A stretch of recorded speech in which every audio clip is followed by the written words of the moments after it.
다 같이 조용한 기도하심으로 우리 주일 예배를 하나님 앞에 드리도록 하겠습니다. 우리 다 같이 기도합니다. 느부갓네살이 말하여 이르되 사드락과 메삭과 아벳느고의 하나님을 찬송할지로다. 그가 그의 천사를 보내사 자기를 의뢰하고 그들의 몸을 바쳐 왕의 명령을 거역하고 그 하나님밖에는 다른 신을 섬기지 아니하며 그에게 절하지 아니한 종들을 구원하셨도다. 아멘. 사랑과 은혜가 많으신 하나님, 오늘도 이 거룩한 주일 저희들을 불러 모아주시고 이렇게 주님 앞에 있어 주님을 예배하며 하나님 주의 이름을 찬양하게 하심을 감사드립니다.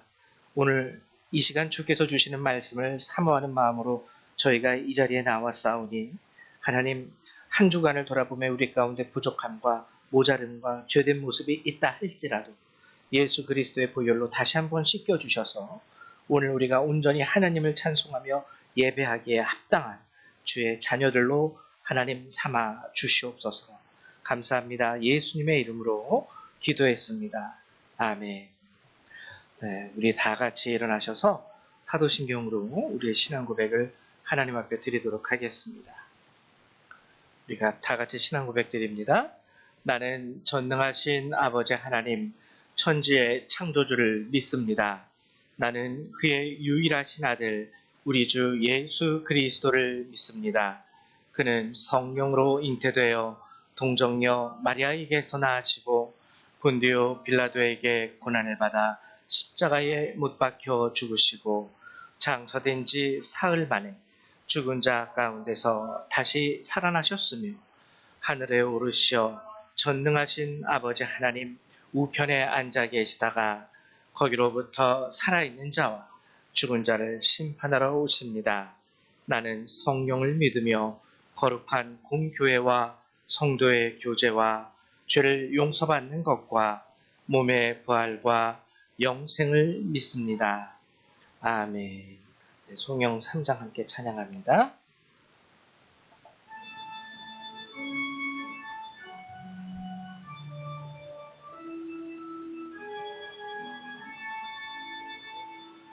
성부 성자와 성령 찬송과 영광 돌려보내세. 태초로 지금까지 또 영원 무궁토록 성삼위께 영광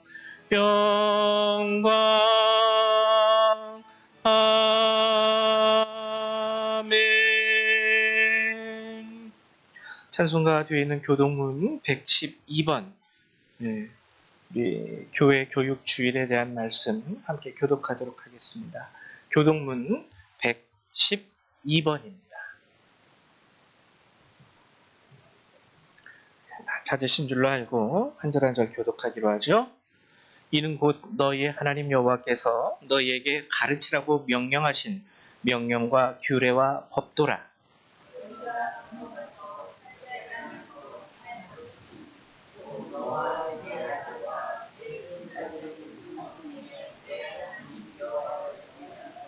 내가 너희에게 명한 그 모든 규례와 명령을 지키게 하기 위한 것이며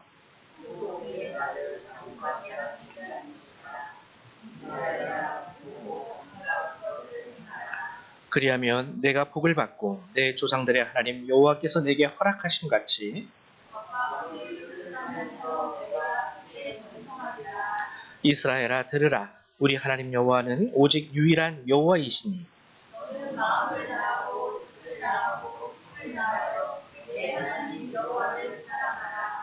아멘. 네, 앉아주시기 바랍니다. 우리 찬송 한 장 더 찬양하겠습니다. 찬송 26장입니다. 찬송 26장입니다.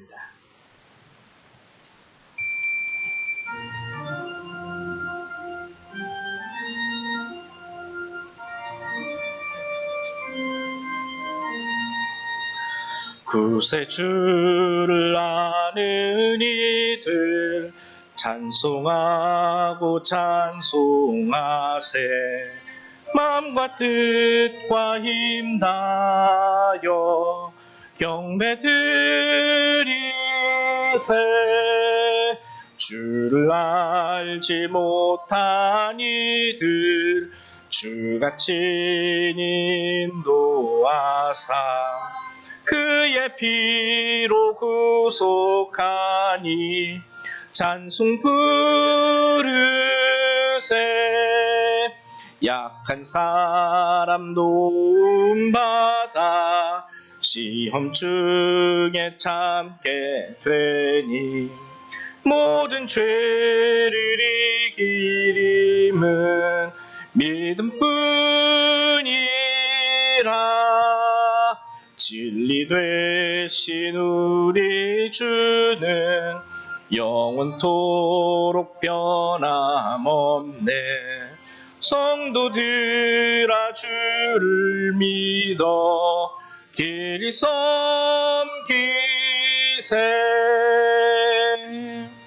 아멘. 우리 이 시간에는 정미숙 집사님 나오셔서 예배를 위해서 기도해 주시겠습니다.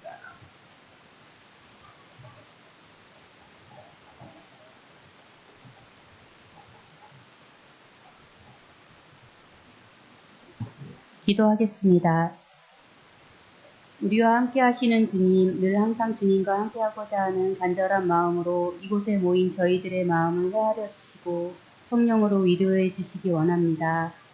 사랑하는 주님, 저희는 창조주이신 주님 앞에 정말 연약한 존재이기는 하나 주님과 함께라면 그 어떤 어려움도 헤쳐나갈 수 있다는 믿음으로 살아왔다 생각했는데 이번 여름의 뜨거운 열기는 모든 것을 주관하시는 주님에 대한 두려움, 그리고 우리 인간들의 환경 파괴 결과에 대한 경각심, 앞으로 더 살아가기 힘들어질 미래에 대한 불안감으로 혼란스럽고 견디기 힘든 시간의 연속이었음을 고백합니다.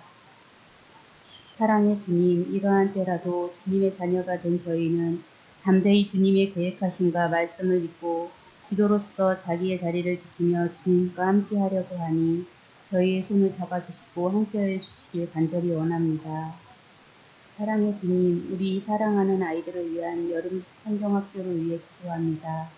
우리 아이들이 성경학교를 통하여 주님과의 교제를 기쁨으로 받아들이게 하시고 주시는 주님의 말씀을 온 몸과 마음으로 받아들이게 하는 시간 되게 하여 주셔서 또한 이틀 동안 아이들과 함께하는 선생님들의 몸과 마음도 지치지 않게 하시고 주님과 동행하며 성령 충만함 가득하길 기도합니다.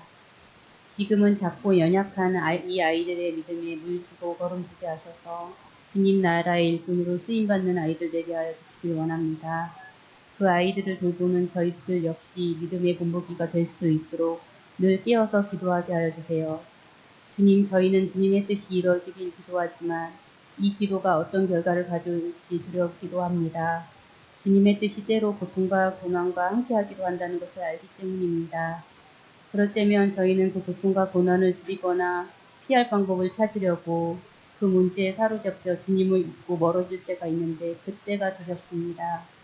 주님이 주시는 그 모든 것을 두려움으로 받아들이지 않기 위해서 주님을 향한 완전한 믿음과 신뢰를 갖게 허락하여 주세요.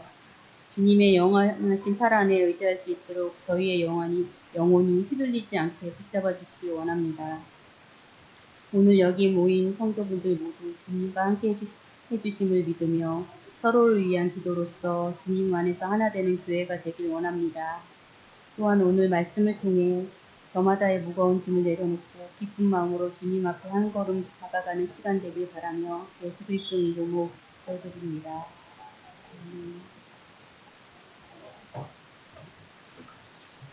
네, 감사드립니다. 우리 함께 나눌 주님의 말씀을 찾아보도록 하죠. 오늘 함께 보실 주의 말씀은 누가복음 2장 41절에서 52절까지의 말씀 함께 나누도록 하겠습니다. 우리 신약성경 91페이지에 있습니다. 신약성경 91페이지 누가복음 2장 41절에서부터 52절의 말씀.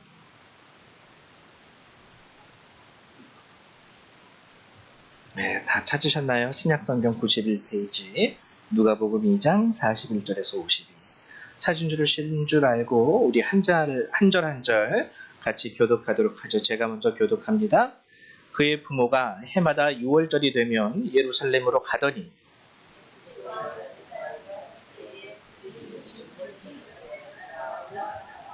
그 날들을 마치고 돌아갈 때에 아이 예수는 예루살렘에 머무셨더라. 그 부모는 이를 알지 못하고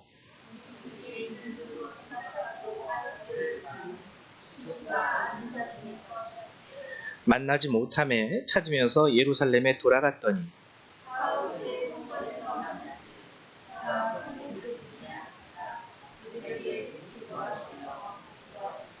듣는 자가 다 그 지혜와 대답을 놀랍게 여기더라.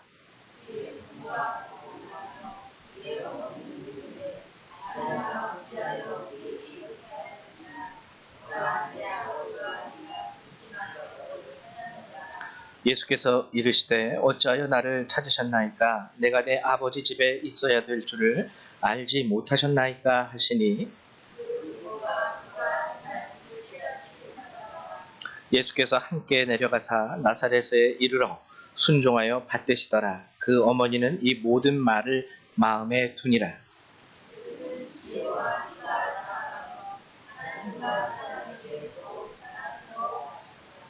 아멘. 예, 오늘 말씀은 예수님이 12살 때 있었던 일이에요. 12살.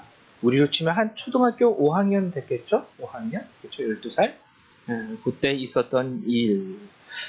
이 가운데 담겨진 하나님의 말씀의 놀라운 뜻과 의미가 무엇인지를 함께 여러분하고 나누고자 합니다. 여기 자녀를 두신 분들은요, 오늘 이 말씀을 깊이 새겨 들으실 수 있어야 돼요. 오늘 본문의 말씀은 6월절 절기에 참여하게 되는 거예요. 6월절 절기에 참여하게 되는데 해마다 오늘 41절과 42절을 보면 그의 부모가 해마다 6월절이 되면 예루살렘으로 가더니 부모가 간 거예요. 근데 42절에 보니까 예수께서 12살 되었을 때에 그들이 그 절기에 관례를 따라 올라갔다가 그러니까 12살이 되었을 때 이제 아이들도 6월절에 참여하게 된다는 겁니다.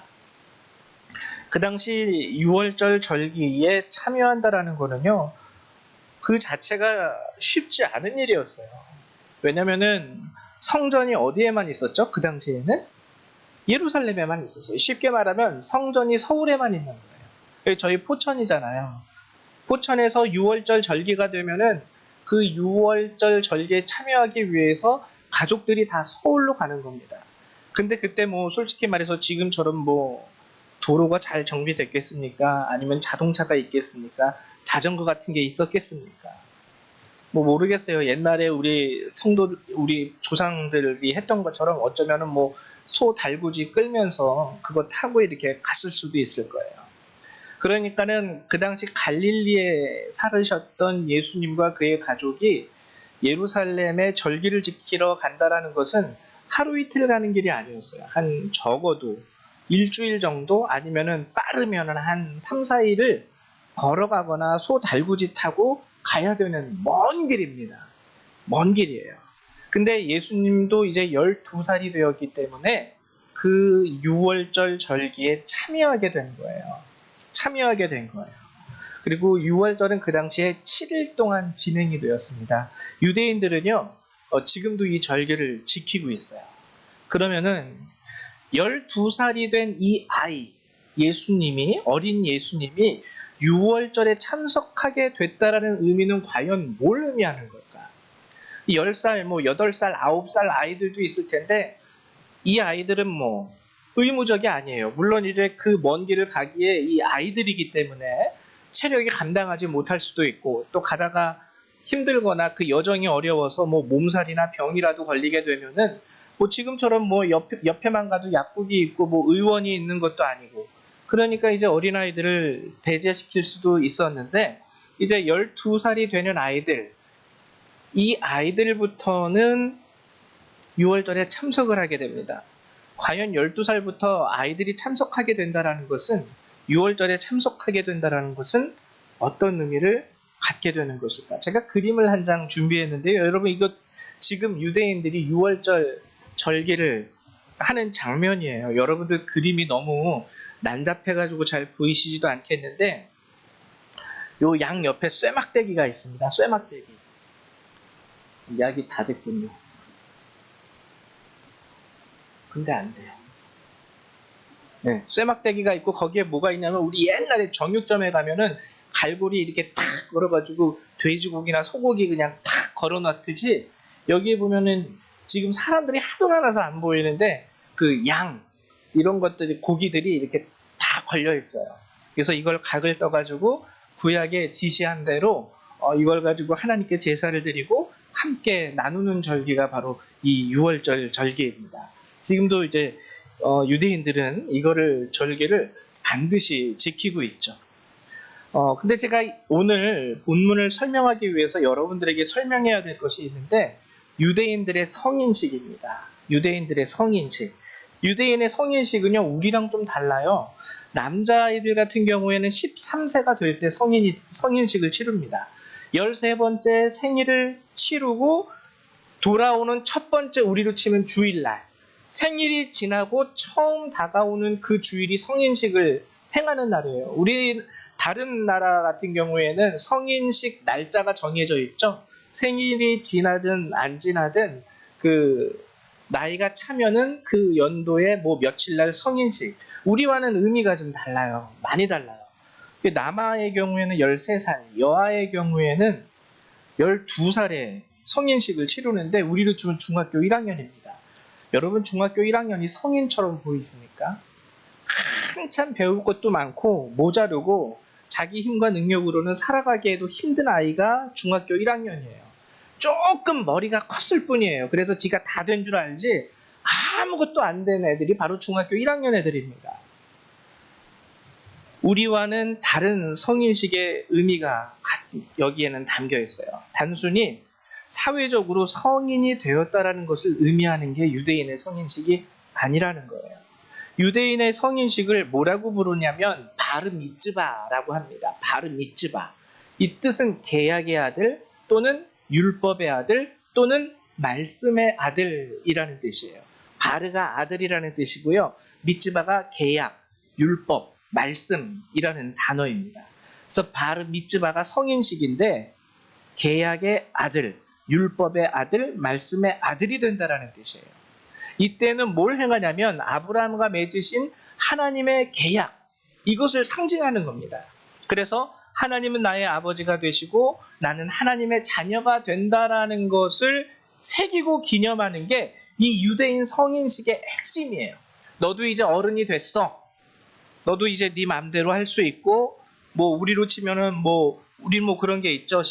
TV 시청할 때도 12세 관람과 15세 관람과 19세 관람가 이런 게 있는데 그런 걸 의미하는 게 아니라는 거예요. 13세가 되어서 성인이 된다라는 것은 미르바치바를 행한다라는 것은 이 아이가 이제는 하나님의 자녀로서 하나님의 말씀 안에 선 사람임을 선포하는 식이 유대인의 성인식입니다. 그래서 여기에서 가장 중요한 것은요. 내가 이제 하나님 앞에 하나님의 아들로 직접 서는 거예요. 하나님의 딸과 아들로. 지금까지는 부모 밑에서 엄마의 하나님, 아빠의 하나님, 부모가 믿는 하나님, 이런 하나님을 믿었어요. 저도 처음에 예수를 믿을 때 저는 모태신앙이 아니었는데 저희 큰 누님이 먼저 시집을 가더니 예수쟁이가 된 거예요. 처음에는 가족들이 시집 가더니 이제 큰 누님이죠. 죄송합니다. 그 예배 시간에 이런 말투를 써서 죄송한데 그 당시 그대로 저희 어머님과 이모님의 말씀을 그대로 옮기면 인연이 시집 가더니 미쳤어. 예수에 미쳤다라는 거예요. 근데 그 하나님의 뜻은 저희 큰 누님에게 있었던 것 같아요. 그 당시 누님이 시집을 가고 그 누님을 통해서 예수를 만나게 됐거든요. 그래서 저도 지금 목회자가 됐고요. 저희 이쪽 외가 쪽 그 모든 식구들이 그나마 예수를 믿는 자들이 되었어요. 그래서 처음에는 예수님을 믿으면서 참 신기했습니다. 교회라는 곳을 다녀본 적이 없기 때문에 교회 문화도 굉장히 낯설었어요. 그래가지고 맨날 요 작은 거 하나만 있어도 누나한테 전화하는 거예요. 누나, 이런 게 있던데, 헌금할 때는 이런 게 있던데 어떻게 하는 거야? 뭐 누나, 뭐 대표기도 하는 사람들은 이건 뭐야? 누나, 뭐 축도는 뭐야? 모든 걸 다 누나를 통해서 물어봐요. 쉽게 말하면은 유학이었기 때문에 누나가 만난 하나님, 누나를 통해서 하나님을 만나게 되는 거예요. 누나를 통해서. 근데 어느 순간 이제 시간이 지나면서 그 생각이 들더라고요. 내가 언제까지 누나의 하나님을 만나야 되나? 그 하나님이 성경에 보니까 모든 사람의 아버지가 되어 주신다고 하셨는데, 나도 그러면은 더 이상 누나의 하나님이 아니라 나의 하나님을 만나야 되겠다, 이 생각이 들더라고요. 나의 하나님. 그래서 그때부터는 누나한테 전화하는 것도 점점 줄어들고, 제가 직접 성경을 읽고 제가 직접 기도를 하게 되고, 그리고 비로소 나의 하나님, 나를 자녀 삼아 주신 내 아버지를 비로소 만나게 되었어요. 이 바르 미츠바가 바로 이것을 상징하는 겁니다. 나의 하나님, 나와 계약하신, 내가 너의 아버지가 되고 너는 나의 자녀가 되리라. 이것을 상징하고 선포하는 게 바로 유대인의 성인식입니다. 그래서 이 13살, 12살이 되었을 때 이 유대인의 아이들은요, 나는 나를 부르신 하나님 앞에 서 있는 하나님의 자녀, 나는 하나님의 계획 안에 서 있고 하나님은 나를 향한 뜻을 가지고 계신 분이야 라는 것을 이때 인지하게 돼요. 이때 인지하게 돼요. 이 굉장히 중요합니다. 그래서 하나님과 계약을 맺는 의식이에요. 하나님을 나의 아버지로, 그리고 나를 하나님의 자녀로 서로 계약을 맺는 영적인 독립을 이루면서 이제 내가 직접 나의 하나님과 나의 인생을 동행하는 시작이 바로 이 바르 미츠바입니다. 바르 미츠바. 이제 조상의 하나님이 아니에요. 아브라함과 이삭과 야곱의 하나님이 아니라 나의 하나님을 만나는 거예요. 나의 하나님. 부모의 하나님도 아니고 누나의 하나님도 아니고. 창세기 12장 1절을 보면은 주님이 아브라함을 처음 만나실 때 뭐라고 하십니까? 본토 아비집을 떠나라. 내가 너에게 지시할 그 땅으로 가라. 그리고 창세기 17장 7절에서 8절에 보면 나는 너의 하나님이 되고 너는 내 백성, 내 자녀가 되리라. 이게 바로 바르 미츠바의 핵심입니다. 이제는 13살이 되면 사춘기 아닙니까? 모든 것을 스스로 생각할 수 있고 판단할 수 있는 시기예요. 그렇기 때문에 반항도 많이 하고요. 왜? 자기가 판단을 하거든요, 이제. 엄마 아빠가 나한테 내리는 이 지시가 부당하게 느껴진다고 판단되기 때문에 반항을 하는 시기가 되는 게 이 사춘기. 근데 그때 유대인들은 하나님에 대한 정체성을 심어주는 거예요. 너는 하나님의 아들이야. 그리고 하나님께서 우리에게 이렇게 말씀하셨고, 성경을 보면 하나님께서 이렇게 우리에게 언약을 주셨어. 요때 딱 아이들에게 이것을 심어줍니다. 자녀로서의 정체성, 자기 정체성이 발달하고 감수성이 풍부해지는 이 시대에 가장 먼저 유대인들은 뭘 자녀에게 넣어주냐면, 너는 하나님의 아들이고 하나님이 너와 함께 하시고 이제 너를 향한 하나님의 계획 안에서 주님과 함께 동행할 수 있어야 돼. 굉장히 다르죠? 유대인의 성인식과 우리의 성인식. 그래서 참 재밌는 거는요, 유대인들은 이 바르 미츠바를 마치잖아요. 성인식을 마치면은 부모가 기도를 합니다. 공식적으로. 그 기도가 오늘 제가 여기 여러분들에게 보여주는 이 기도문이에요. 어떤 기도를 하냐면, 뭐 축복의 기도도 아니고 뭐 그런 것도 아니고, 이 아이를 책임지는 역할에서 벗어나게 해주심을 감사드립니다. 이건 뭐냐면, 영적으로 이제 이 아이가 하나님 앞에 독립된 개체로서 서게 되었습니다. 내가 이제 다 컸어. 나는 너한테 뭐 해줄 것도 없고 이제 안 해줄 거야. 이런 뜻이 아니라 영적으로서 이제 부모의 그늘을 떠나서 하나님과 직접 하나님의 자녀로서 서게 됨으로 인하여 내가 이 아이에 대한 그러한 어떠한 책임진 역할에서 벗어나게 하심을 감사드립니다 라는 기도를 부모는 하게 됩니다. 이 굉장히 쉬운 게 아니죠. 굉장히 쉬운 게 아니죠. 그래서 성인식을 치른 이후에 그러면은 뭐가 일어날까?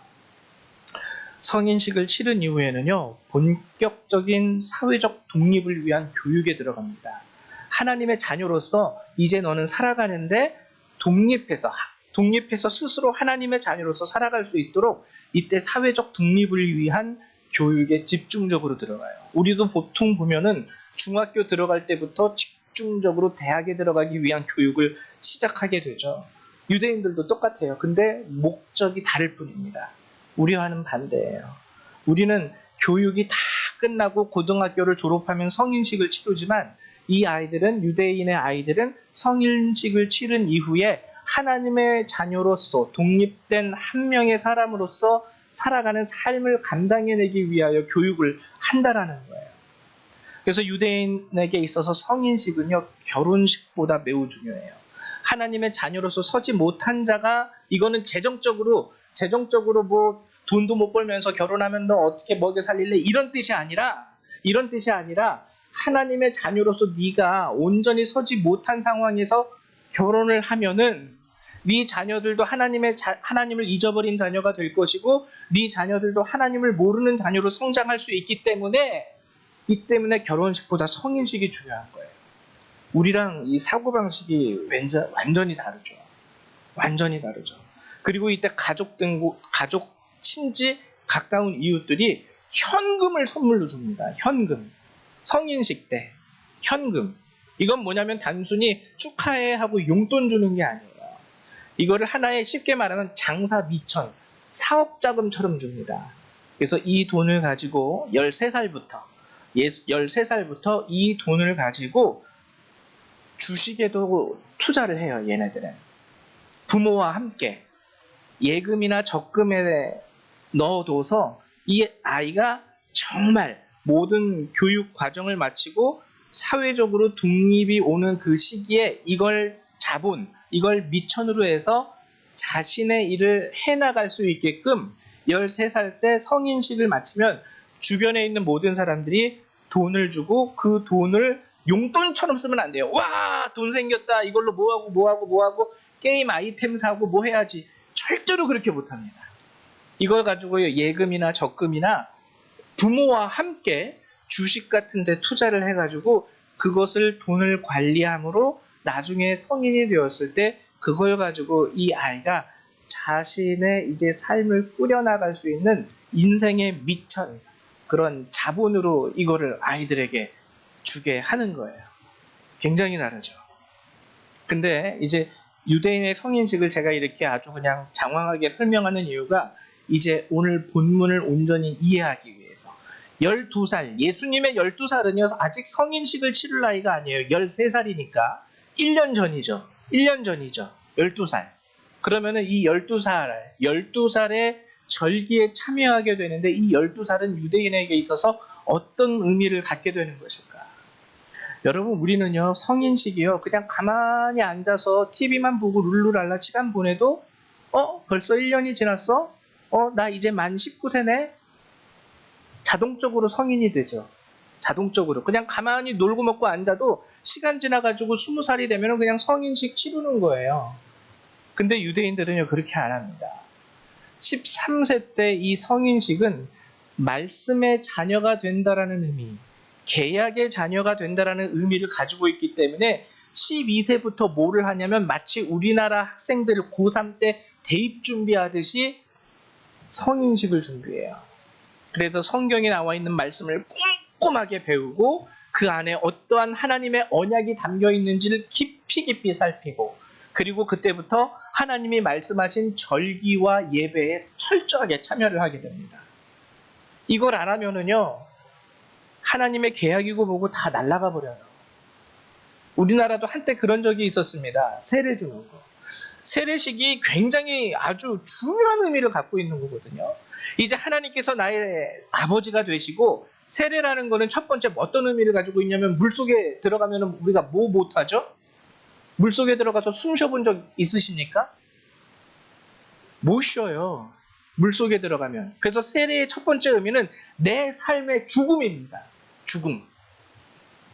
이제 내가 원하던 삶, 내가 살고 싶어 했던 삶, 내가 항상 꿈꾸고 내가 항상 바랬던 그 삶을 죽이고 물속에서 다시 나와서 호흡을 한다라는 것은 이제 하나님의 자녀로서 태어났다라는 의미예요. 우리 처음 아이 출산하면 응애 응애 이게 호흡 아닙니까? 호흡. 엄마의 뱃속에 있을 때는요 호흡할 필요가 없었어요. 엄마 탯줄로 인해서 엄마가 숨쉬는 그 공기 가운데에서 산소를 공급받았기 때문에 엄마 뱃속에서는 숨 쉴 필요가 없는데 엄마 배 밖에 나와서는 숨을 쉬어야 돼요. 근데 한 번도 숨 쉬어보지 않은 애가 숨을 지가 스스로 쉬기가 어렵기 때문에 의사 선생님들이 엉덩이를 찰싹 때리면서 울어! 울면은 자동적으로 이게 숨이 팍 트이니까. 세례도 그런 의미예요. 근데 우리는 그냥 뭐 한 크게 세례에 대한 의미를 이렇게 가리키기는 하지만 크게 중요성 갖지 않고 이제 뭐 교회 다닌 지 한 5년 되셨으니 세례 받으셔야죠. 네네 그럼 뭐 세례 받죠 뭐 하고 하나의 의식으로 끝나버립니다. 그래서 세례를 받은 이후에도 솔직히 말해서 하나님의 자녀로 거듭나지 않아요. 근데 유대인들은요 이 성인식을 굉장히 중요하게 해야 돼요. 이제는 네가 하나님의 아들, 이제는 네가 하나님의 딸로 살아가야 돼. 그래가지고 이 12살 됐을 때 이 1년의 기간은 그 성인식을 온전히 치르기 위한 어떤 행사로서 온전히 아니라 정말 그 의미를 담고 이 아이가 우리 민족에게 주신 하나님의 약속이 이런 거구나. 이 안에는 나 개인을 향한 하나님의 뜻이 이렇게 담겨 있구나.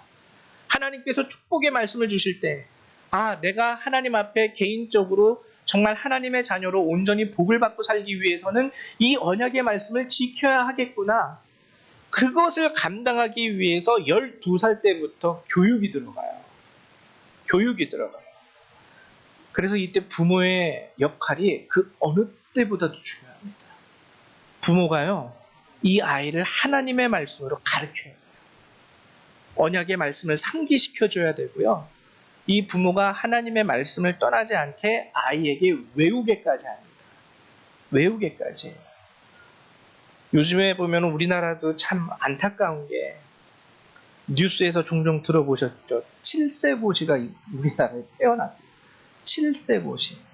저기 강남 상구 대치동 이런 데는 7세 고시가 있습니다. 7살 된 아이가 의대를 진학하기 위해서 이 7세 고시를 봐서 7세 고시에 합격한 아이들만이 학원에 등록이 가능해요. 학원에. 우리도 저희 집사람이 이제 저희가 아직 재정적으로 어려우니까 교습소를 하면서 우리 교습소 학원에 좀 등록해 주세요. 이렇게 사정해야 될 판인데 여기는 안 그런다라는 거예요. 학원도 시험 보고 들어가야 돼요. 그걸 7세 고시라 그래요. 6살 된 아이한테 7세 고시에 합격하게 하기 위해서 부모님들이 아주 눈에 불을 켜고 아이에게 수학과 영어와 과학, 사회, 국어 별별 걸 다 시킵니다. 우리나라하고 정말 달라요.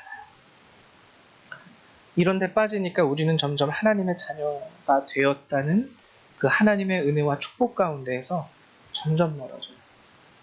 저 보면은 오늘 우리 성률이, 성담이, 우리 영광이 그리고 오전에 우리 교회학교 아이들 다 예배 드렸는데 그나마 얘네들이 희망인 거예요. 야, 우리가 유대인들처럼 이렇게 하나님의 율법을 달달달달달달 외우게 할 정도로 이렇게 하진 않지만 그나마 이 아이들에게 하나님의 말씀을 가르치고 전달함으로 인하여 오늘 하나님께서 그의 자녀들에게 주시는 그 언약의 백성, 축복의 백성이 그나마 될 수 있는 가능성에 가까이 가게 하고 있기는 하는구나.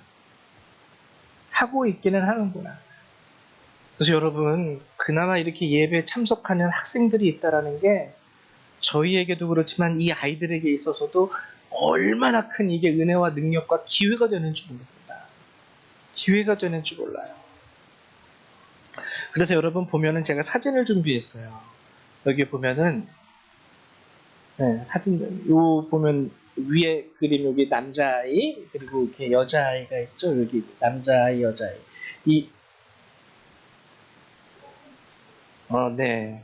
그래가지고 이 두루마리가 토라 율법이거든요. 모세오경 거기에 있는 율법의 말씀, 축복의 말씀, 언약의 말씀, 그리고 절대로 해서는 안 되는 말씀 이런 것들을 이 12세부터 달달달달달.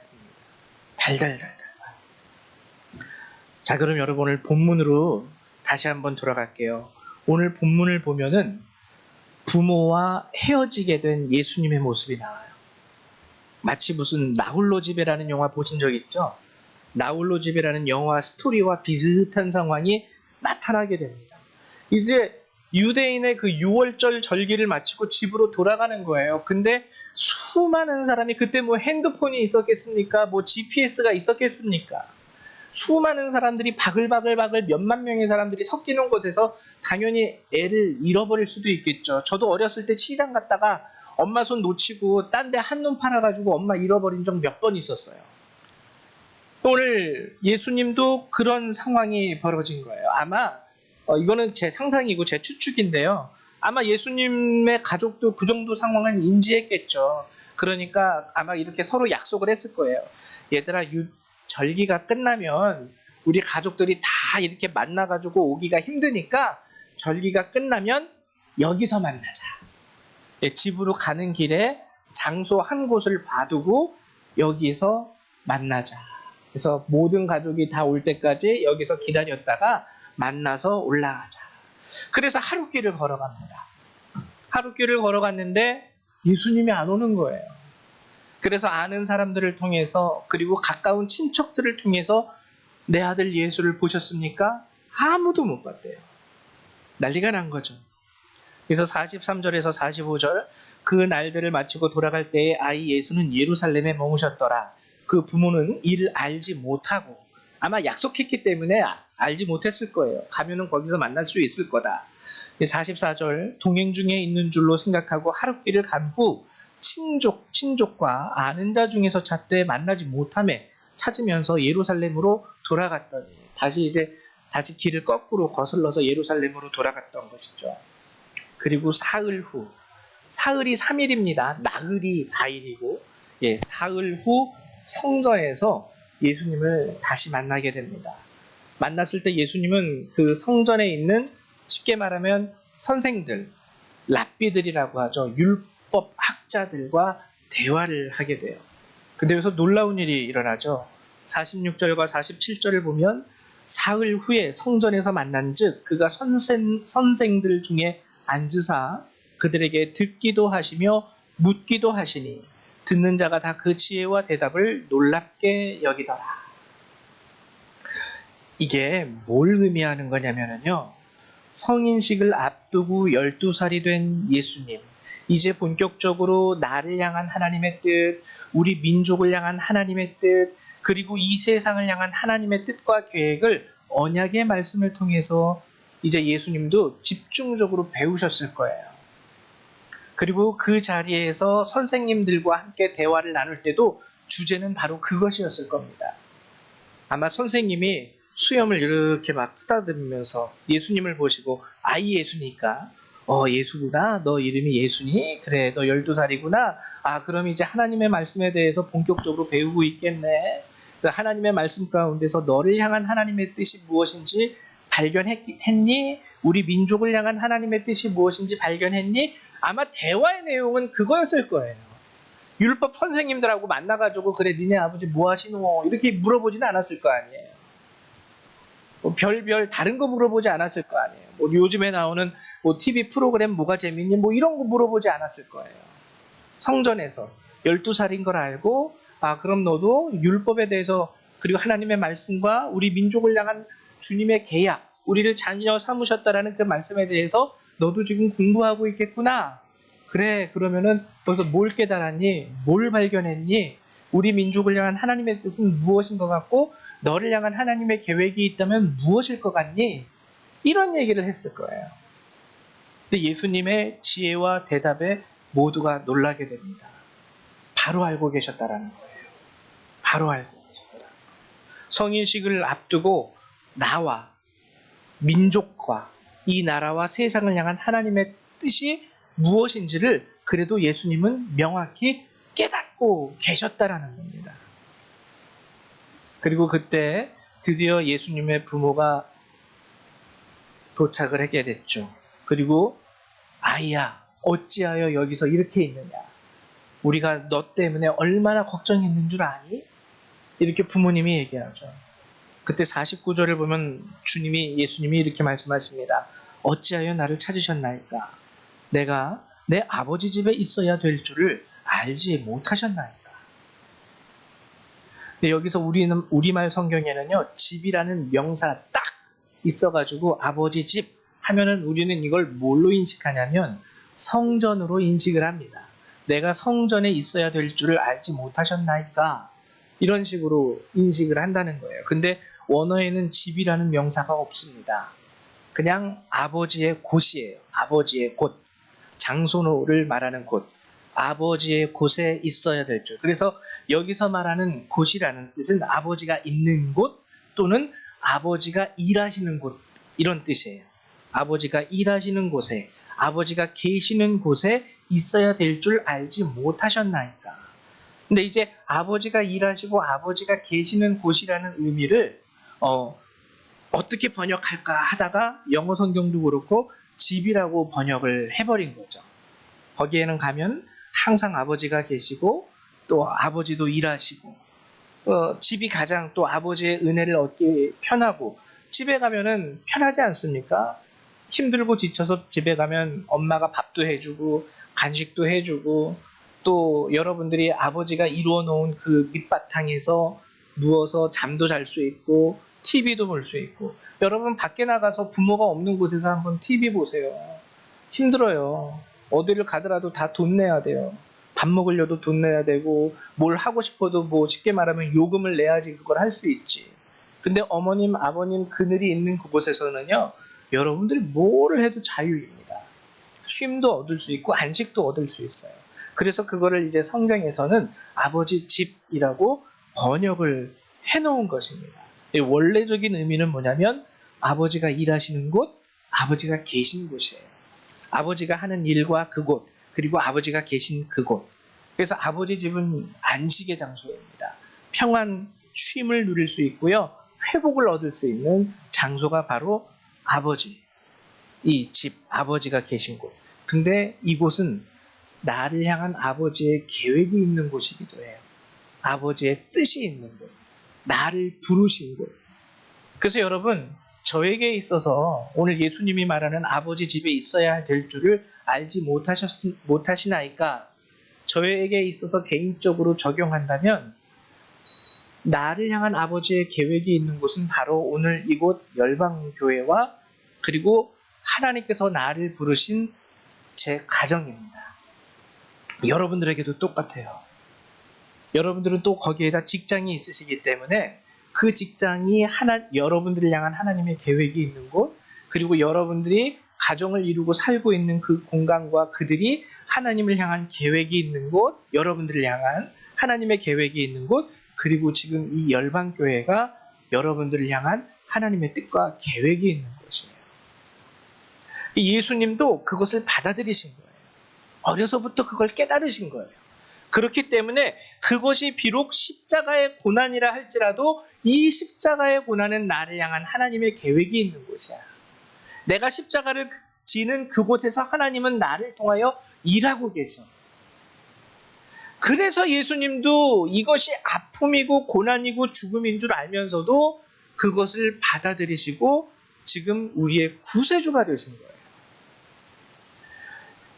부모님들 이거 잘 아셔야 됩니다. 아이들을 교육할 때 우리들은 다를 수 있어야 돼요. 세상 사람들은요, 7세 고시에 미쳐요. 그래서 초등학교 때 중학교 과정을 다 맞춰야 되고, 중학교 때는 고등학교 과정을 선행학습이라고 그러죠. 다 맞춰야 되고, 고등학교 때는 의대 들어가기 위해서 머리 싸매고 집중으로 공부하고.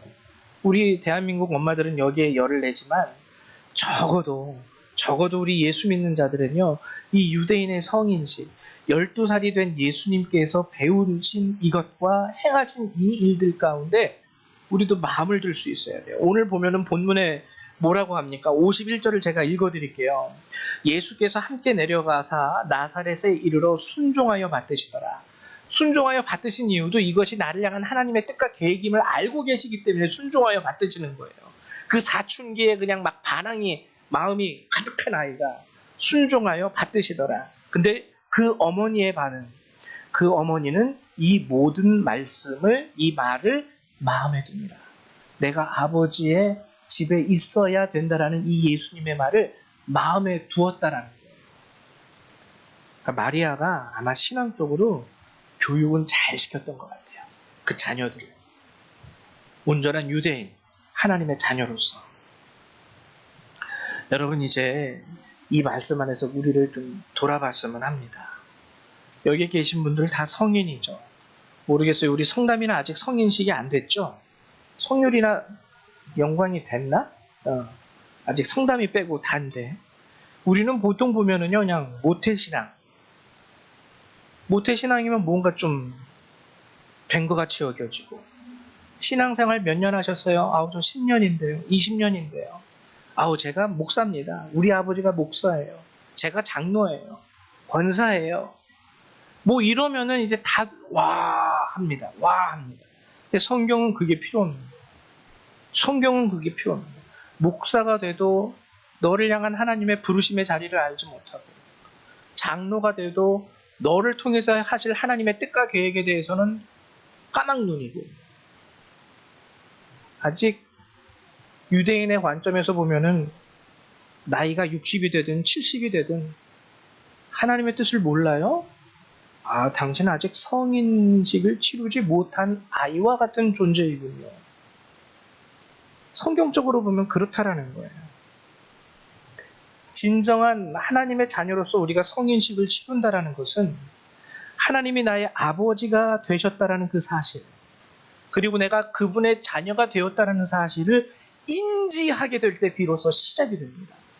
그냥 말장난으로 입으로만 저는 하나님의 자녀입니다라는 그게 아니라 나를 향한 계획을 깨닫게 되고, 나를 통하여 하실 하나님의 그 일들을 알게 되고, 지금 이 상황 가운데서 내가 하나님의 자녀로서 하나님께서 기뻐하시는 일들이 무엇인지를 쉽게 말하면 똥인지 된장인지 구분할 수 있을 때, 그때 우리는 비로소 신앙적으로 성인이 된다라는 거예요. 지금이 예배할 때인지, 지금이 어디서 막 먹고 마시고 즐길 때인지를 아직도 구분하지 못한다면 우리는 교회 다녀도 아직 하나님의 은혜와 구원과는 한참 거리가 있는 그런 존재가 되는 겁니다. 아, 여러분들 보고 뭐 놀러 가지 말라는 뜻이 아니라요. 놀러 가셔도 되는데 정말 그래도 항상 인지하고 사는 것과 모르고 사는 것은 큰 차이가 있는 거예요. 그래서 여러분들이 예수님이 말씀하신 것처럼 아버지 집에 있어야 된다라는 것을 깨닫게 되면 그때 여러분들은 진정한 하나님의 자녀가 되고, 그때 하나님은 진정한 여러분의 아버지가 되는 것입니다. 여러분 이게요, 오늘 본문의 말씀이 우리에게 알려주는 중요한 의미예요. 나는 너의 아버지가 되고 싶어. 내 딸이 되어줄 수 있겠니? 내 아들이 되어줄 수 있겠니? 이게 바로 오늘 본문이 우리에게 하시는 하나님의 말씀이라는 거죠. 그럼 주님, 제가 주님의 아들, 주님의 딸이 되려면 어떻게 하면 될까요? 너를 향한 계획을 나는 가지고 있어. 너를 향한 뜻을 네가 알게 되기를 원해. 너를 통하여 행할 나의 일들에 대해서 네가 함께 동행하기 원한다. 이것을 알게 될 때 비로소 여러분들은 진정한 복된 하나님의 자녀가 된다는 겁니다. 여러분 우리가 이것을 알아야 돼요. 여러분들의 관념과 여러분들의 생각이 좀 바뀌었으면 좋겠어요. 그저 예수 믿고 아픈 데 하나도 없고 죽을 때까지 아무런 부족함 없이 살아가는 것, 이게 성경이 말하는 진정한 축복 아닙니다. 진정한 하나님의 자녀가 되었다는 증거가 되지도 못하고요. 부탁드리는 것은 오늘 이 대한민국에 살아가는 많은 사람들이요, 이 뜻을 잘 알지 못하고 신앙생활해요. 이 뜻을 잘 알지 못하고. 그게 참 안타까워요. 그리고 잘못된 사상에 빠져서 그것이 하나님의 뜻인 줄 알고 오해하면서 살아가시는 분들도 너무 많이 있습니다. 그래서 여러분들 신앙생활을 몇 년 하셨는지, 직분이 무엇이든지 상관없이 다시 한번 돌아보면서, 그래서 이것 때문에 우리가 또 내일부터 시작을 하는데 여름 성경학교를 하는 이유도 이거예요. 유대인들은 1년 동안 여름 성경학교를 쉽게 말하면 1년 동안 하는 겁니다. 12살부터 13살 생일이 되기까지 1년 동안 날마다 여름 성경학교예요. 아침, 점심, 저녁으로 하나님의 말씀 안에서 외워라, 읽어라, 깨달아라. 우리는 이틀 동안 이걸 하게 되죠. 참 부족하긴 하지만 그래도 하나님은 그 가운데서 하시는 것이죠. 여러분들도 여름 성경학교는 이제 또 초등학생과 중학생 대상으로 하지 않습니까? 성인들을 향해서는 또 여름 성경학교를 하지 않지만 가장 중요한 여름 성경학교의 순간은요, 이틀 동안 진행하는 그 순간이 아니라 날마다 예배를 드리며 그 안에서 주어지는 하나님의 말씀을 깨닫게 되는 이 예배가 매우 중요해요. 그렇잖아요. 1년에 한 번 외식하는 것보다 날마다 집에서 끼니마다 챙겨 먹고 좋은 반찬, 좋은 밥 섭취하는 게 몸에 더 건강한 그런 거 아니겠습니까? 그래서 여러분들도 하나님 앞에 온전한 성인식, 하나님의 자녀가 되었다라는 것, 그리고 하나님이 여러분의 아버지가 되었다라는 이 사실 가운데 참여할 수 있는 참된 주의 백성 되시기를 주님의 이름으로 축원을 드립니다. 우리 하나님의 말씀을 같이 함께 봉독하도록 할게요. 먼저 요한일서 2장 28절의 말씀 함께 읽습니다. 자녀들아, 이제 그의 안에 거하라. 이는 주께서 나타내신 바 되면 그가 강림하실 때에 우리로 담대함을 얻어 그 앞에서 부끄럽지 않게 하려 함이라. 그 안에 거하지 못하면은요, 교회 20년 다녀도 예수님이 강림하실 때 주님 저 여기 있어요. 주님이 너 누군데? 나는 너를 알지 못하겠는데 넌 내 딸이 내 아들이 아니야. 그 부끄러움을 그 앞에서 당하지 않게 하려 합니다. 하나님 앞에 온전히 거하십시오. 그 다음에 요한복음 14장 27절의 말씀입니다. 시작. 평안을 너희에게 끼치노니 곧 나의 평안을 너희에게 주노라. 내가 너희에게 주는 것은 세상이 주는 것과 같지 아니하니라. 너희는 마음에 근심하지도 말고 두려워하지도 말라. 놀라운 하나님의 언약의 말씀이죠. 이것을 깨닫는 게 성인식이 될 때 가능한 거예요. 그리고 잠언 14장 26절 시작. 여호와를 경외하는 자에게는 견고한 의뢰가 있나니 그 자녀들에게 피난처가 있으리라. 아멘. 이 모든 것은 교회 다니는 사람한테 주시는 약속이 아니라 자녀가 된 사람에게 주신 약속입니다.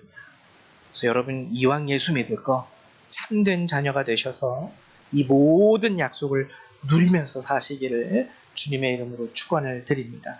우리의 시간 기도하는 시간 갖도록 할게요. 기도할 때 여러분, 하나님, 제가 신앙생활 10년 했고 20년 했고 30년 했고 모태신앙이고 목사고 장로고 권사인데 하나님 아직 내 안에 있는 나를 향한 하나님의 뜻도 발견하지 못하고 살았습니다. 혹시 그런 분이 있다면 하나님 앞에 다시 한번 그 계획을 여쭈면서 기도할 수 있는 시간 되시기를 축원드립니다. 기도합니다. 사랑과 은혜가 많으신 하나님 감사드립니다. 그래도 이렇게 하나님의 말씀을 들을 수 있는 기회가 우리에게 주어지고 하나님의 자녀가 된다는 것이 무엇을 의미하는지를 하나님 이렇게 말씀을 통하여 또한 깨닫게 하시는 이 시간을 우리에게 허락하신 주님 감사드립니다. 간절히 바라는 것은 오늘 이 시간 이 자리에 나온 모든 한 영혼 한 영혼이 이 하나님의 말씀을 듣고 깨달음으로 인하여 어린 자나 장성한 자나 저들이 모두 하나님의 올바른 백성으로 하나님 설 수 있는 자가 될 수 있게 되기를 소망합니다. 어머니의 하나님도 아니고 아버지의 하나님도 아니고 우리 조상의 하나님도 아니고 목사님의 하나님도 아니고 이제 나의 하나님, 나의 아버지가 되어주시겠다라는 그 하나님을 저들이 영접할 수 있게 되기를 소망합니다. 하나님 도와주시옵소서. 모태신앙이라 할지라도 직분이 목회자라 할지라도 10년, 20년 하나님 3대 4대에 걸쳐 예수를 믿는 집안의 하나님 자녀라 할지라도 하나님을 영접하는 것은 이와 또한 다른 일인 줄 하나님 우리가 알게 됩니다. 도와주셔서 오늘 이곳에서 신앙생활하는 우리 열방의 성도들은 모두 하나님의 자녀가 될 수 있도록 도와주시고 언약의 백성이 될 수 있도록 도와주시고 하나님 주님 앞에 온전히 서는 하나님의 자녀가 될 수 있도록 축복하여 주시옵소서. 하나님 우리 가운데 말씀을 깊이 알지 못하는 영혼들도 있습니다. 그러나 주님 우리가 한 주 한 주 예배에 참석하며 하나님의 말씀을 들을 때에 저들 안에 하나님을 향한 신앙의 싹이 트고 성장하고 자라나서 열매 맺게 하실 줄 믿사오니 하나님 저들 지치지 않게 도와주시고 세상의 유혹 가운데 빠져 살지 않도록 하나님 저들 붙잡아 주시옵소서. 하나님이 부르시는 그날에 온전한 하나님의 자녀로서 주의 품 안에 안겨 하나님의 평안과 위로와 안식을 얻을 수 있는 참된 주의 백성이 될 수 있도록 도와주시옵소서. 이 시간 우리의 기도를 들어 응답하신 줄 믿습니다. 예수님의 이름으로 기도했습니다. 아멘. 예, 우리 이 시간에는 찬송 323장 함께 찬양하시면서 준비하신 예물 하나님 앞에 드리도록 하겠습니다. 323장입니다.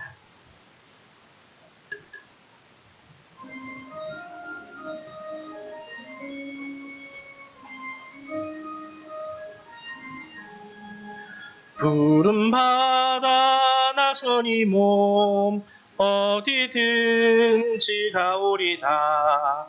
괴로우나 즐거우나 주만 따라가오리니 어느 누가 막으리까 죽음인들 막으리까 어느 누가 막으리까 죽음인들 막으리까 아골골짝 빈들에도 복음 들고 가오리다.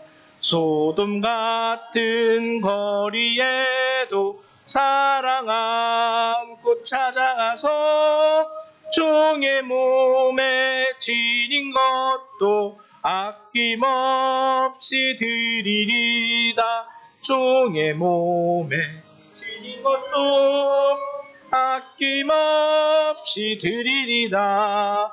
존귀 영광 모든 권세 주님 홀로 받으소서. 멸시천대 십자가는 제가 지고 가오리다.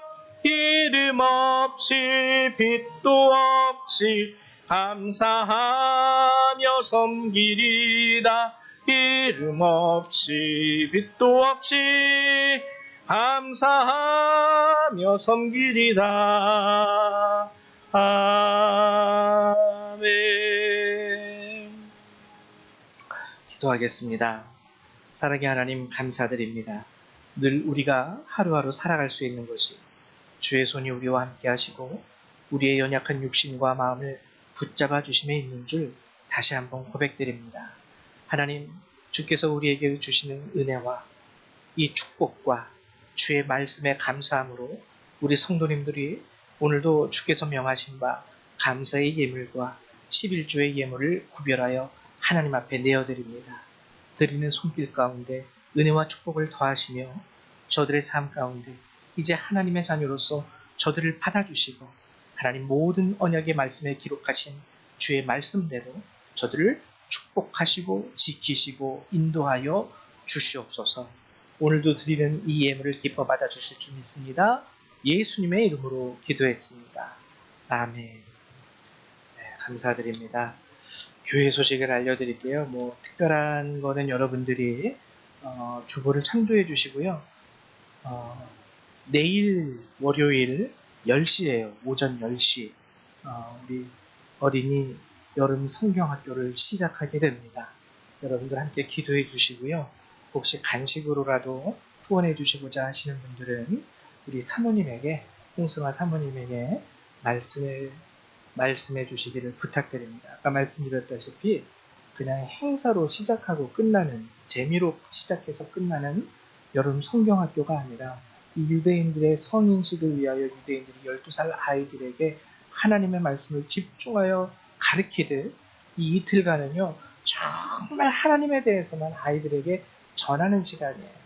노는 것도 하나님 안에서, 예배를 드리고 공부하고 교제하고 식사하는 모든 것들이 다 하나님의 이름 안에서 주관되고 진행되는 것이 이 여름 성경학교입니다. 이틀이라는 시간, 유대인들이 행하는 365일의 시간에 비하면 굉장히 비교도 안 되는 시간이기는 하지만 이 시간을 통해서 하나님은 능히 역사하시고 행하시는 거예요. 저도 이 수련회를 통해서 하나님을 만나게 되었고, 나를 향한 하나님의 부르심이 이 목회에 있다라는 걸 알고 오늘 목회자로서 이렇게 살아갈 수 있는 거예요. 솔직히 뭐 여기서 세상적으로 보면 무슨 희망이 있겠습니까? 자기 능력으로도 팔다리 멀쩡함에도 불구하고 돈도 제대로 못 버는 이런 직업인데, 근데도 부르심이 있기 때문에 이 길을 하나님의 은혜 가운데서 걷고 일어서고 하루하루 주님과 동행하면서 가는 거예요. 그래서 우리 아이들에게도 이 은혜가 임하게 하는 시간이 여름 성경학교인데, 여러분들 필히 기도해 주셔야 됩니다. 이 아이들이 내 자녀가 아니라 할지라도 한국교회의 미래가 되고 대한민국 사회의 희망이 될 수 있는 이 아이들, 이 시간을 통해서 하나님을 만나게 해주십시오 하고 함께 기도해 주시기를 부탁을 드립니다. 그리고 우리 박용옥 권사님이 이제 무릎 수술을 받으세요. 서울에서 하시는 수술? 경기도 어디서 하시는지 언제 하신다 그랬죠? 화요일? 오늘 주일이니까 내일 모레 화요일 말씀하죠. 네, 그래서 저희가 계속 기도해 왔는데 우리 권사님 무릎 수술 다른 데는 뭐 불편하신 건 없잖아요. 병도 없으시고 잘 되고 회복도 잘 되고 또 이사도 교회 근처로 준비하시는 중인데 잘 돼서 정말 함께 예배할 수 있고 살아갈 수 있고 교제할 수 있는 우리 권사님 될 수 있도록 우리 박명호 권사님을 위해서도 여러분들 기도해 주시기를 부탁드립니다. 다른 광고 사항은 주보를 참조하시기 바랍니다. 우리 다 같이 일어나셔서 찬송 1장 함께 찬양하시고 축도하심으로 예배를 마치도록 하죠.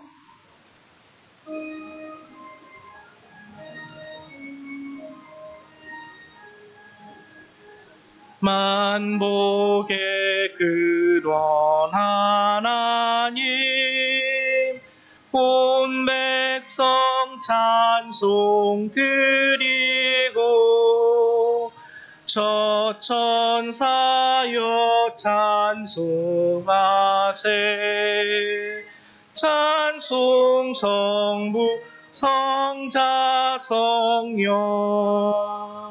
아멘.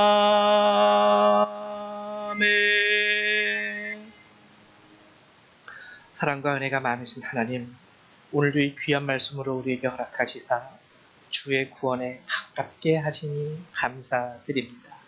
10년, 20년, 30년 모태신앙이라 할지라도 오늘 내가 하나님의 뜻 가운데 주님과 동행하고 있는지를 늘 스스로 경계하며 살필 수 있는 저희들이 될 수 있도록 도와주시고, 그 안에서 하나님을 나의 아버지로 그리고 나를 하나님의 자녀로서 온전히 드리며 살아갈 수 있는 주의 백성들이 다 되게 하여 주시옵소서. 이제 이 예배를 마치고 삶의 자리로 돌아가는 모든 그리스도의 백성들, 그들의 삶과 머리 위에 하나님의 사랑과 주 예수 그리스도의 은혜와 성령의 능력이 늘 항상 함께하여 주시기를 성부 성자 성령 하나님의 이름으로 간절히 축원하옵나이다. 아멘. 할렐루야, 감사합니다. 예배를 마치도록 하겠습니다.